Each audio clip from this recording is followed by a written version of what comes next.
Magpapaka-fit muna tayo today. Upper body lang muna. Kasi yung lower body, next year na yun.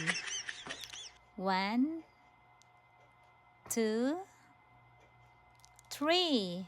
Grabe, bakit parang mas mabigat pa to kaysa responsibilities ko sa buhay?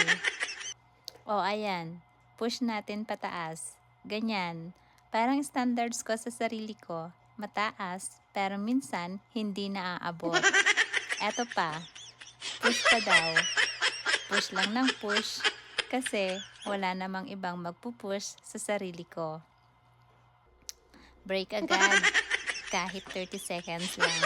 Pero parang gusto ko gawing 30 minutes. After one workout, wala pang abs. Pero may konting confidence. Consistency is the key. Kahit once a week lang muna. Huwag biglain, baka ikaw ang mabigla.